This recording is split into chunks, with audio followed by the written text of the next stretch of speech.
Hey, mighty men of God, Dr. Joe here with Real Men Connect, where we help good men become great men God's way by providing real answers to real problems in the real world. My job is to help you win in what matters most. As you can see, I'm in my car, so we're doing the ride along today. And I want to ask you a question. Would you describe yourself as being a promise maker, more of a promise maker or a promise keeper? Would you say that you're more, well, let me put it this way. Would the people you know say you're more of a promise maker or a promise keeper? Basically what I'm asking you, are you a person who keeps his word? Are you a man of your word? Now, I'm getting there up in age right now. I'm on my way to go work out. And I remember when I was growing up, I used to always hear older people say, especially if I got around older men, about, well, what's happened to this generation? I remember we didn't have to sign contracts. All we did is gave a handshake, and a man was as good as his word. And you know, it's funny, I used to hear that so much, and I said, man, these old people, and they talk about this stuff. But now I realize that there was a lot of meat in what they were saying. And I would have to say that I'm considered, now that I'm getting older, that I'm considered one of those old school guys. Those guys now will probably be very proud of me, because I do believe that a man is as good as his word. His word should be his bond. His name should be protected because it's his legacy. But the reason why I'm shooting this video, because I want to challenge you. Typically, I'm always giving you tips and ideas about how to win at what matters most in life, staying in God's right order and doing things God's way, so we can be the men that God has called and created us to be. But for this particular video, this is more of a charge and a personal plea to you, because if you're seeing this video, hearing my voice right now, a lot of times we as men, we don't challenge each other enough. We're more concerned about what men would think of us, about coming across as being judgmental or self-righteous, which those are legitimate concerns. You should always be aware of that. But because we're so nervous and so scared about offending people in today's society and political correctness, we tend not to say anything. And we ignore a lot of things that should be addressed. Well, this is one of those issues where I don't want us to do that. I want you to challenge men.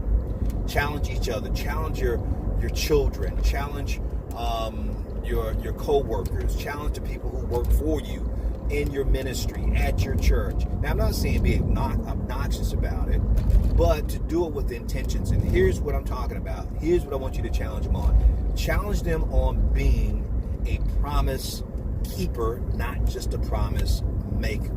On being a promise keeper, not just a promise maker. So you probably ask, well, Joe, how do I do that? How do I challenge people on doing that? Well, I guess this is a strategy session. I so like giving guys practical things. I guess now that I'm thinking about it, this is a practical thing. You want to challenge guys, and I'm openly doing it with you. And if you know me personally, and you're in the Real Men 300, or you are living here locally here in Chattanooga, and you're part of our men's groups that we do here in town, you already know this about me.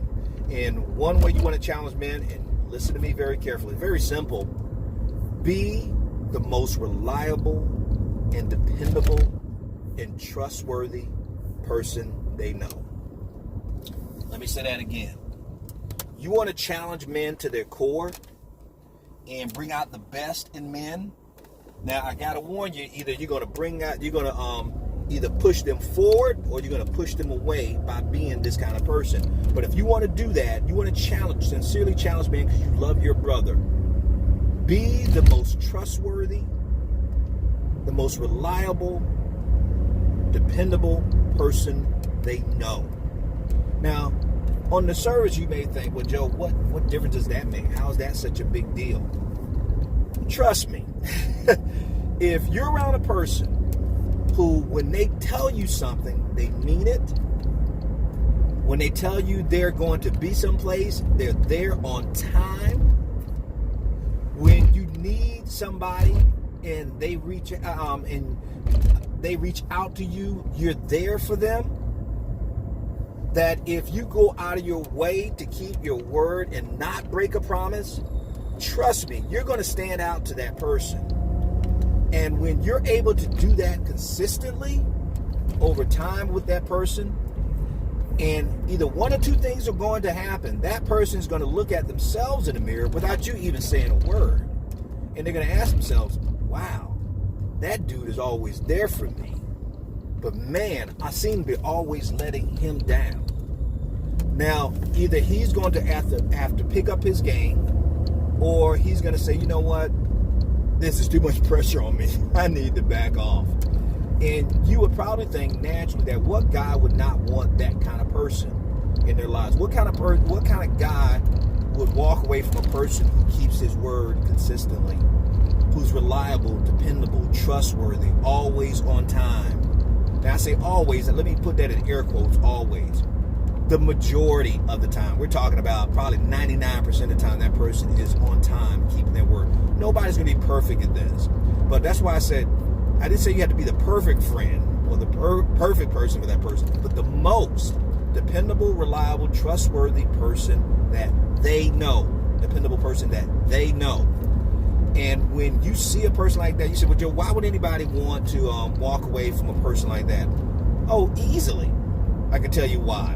Because they have to look at themselves. And if they look at themselves and they see that they're not that kind of person, it is easier for them to not be around that person and to be held accountable than to be around that person and realize that, wow, I fall short.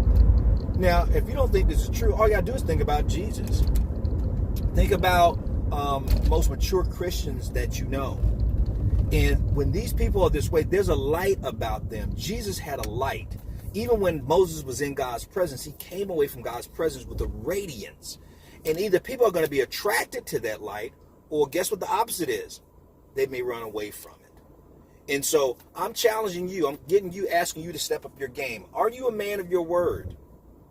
That when you give your word, do people look at it as an integrity statement or more of a political statement?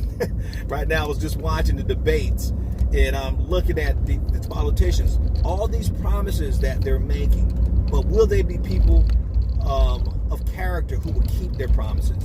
Do you keep your commitments? Do you follow through on the things you say you're going to do?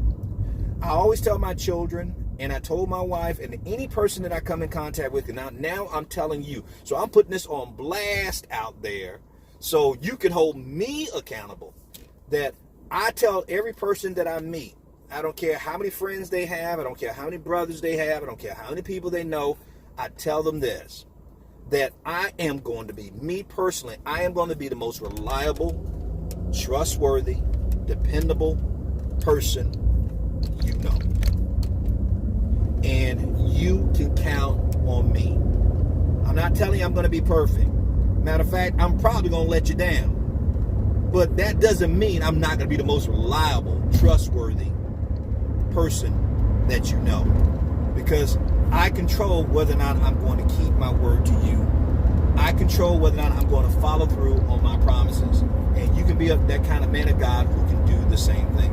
So I'm challenging you to step up in your family. I'm challenging you to step up on your job, in your ministry, in your home, in your community, at your church, that you develop that kind of reputation that if somebody needs something done and they can't afford for somebody to drop the ball, you want to be in their top 10 list, or at least I would say their top 3 list of the people they're going to call on first. And as a brother to you, that's the kind of brother I want to be to you, and I'm challenging you to be the same for other brothers. So I'm hoping that this video bless you. If it has, please share this with another brother who you may be mentoring or discipling. As always, remember, we are males by birth, but we are men by choice. So each and every day, choose to be that stand-up guy that God has called and created you to be, because a male is a terrible thing to waste. So I'll talk to you soon. I got to get this workout on. Love you.